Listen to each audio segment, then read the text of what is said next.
Have you ever wanted to buy a particular stock or ETF below the current market price? Maybe you find the price a bit lofty, but you'd be very interested in buying the stock or ETF at a lower level, say 10% lower than it is now. What can you do? Well, you can certainly place an order to buy at your desired purchase price. The only problem with that is that if the stock or ETF never hits that price, you don't have anything to show for it, aside from an order that's never been filled. But there's an option strategy that pays you to wait.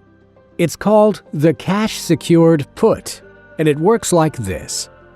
Let's say XYZ is currently trading at $100. You're really only interested in buying this stock at 10% lower than that at $90.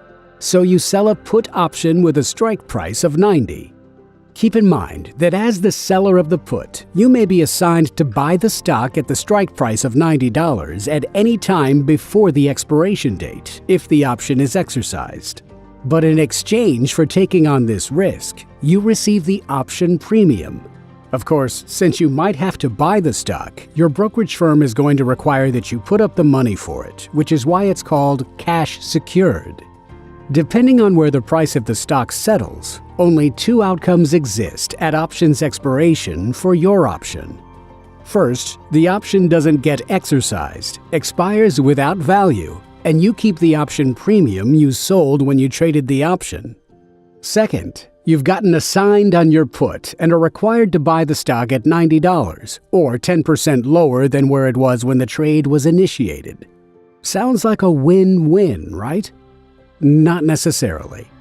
Let's look at an example with XYZ at $100, a 90 strike put, which is 10% out of the money, meaning that its strike price is below the current stock price. Currently, the 90 strike put trades for $1. Since each option carries the rights and obligations to 100 shares of stock, you can sell one put option for every 100 shares of stock you're willing to buy, and in exchange, you'll receive the $100 in option premium. Additionally, don't forget the cash-secured part of the transaction, where you have $9,000 in your brokerage account to cover the cost of buying the stock.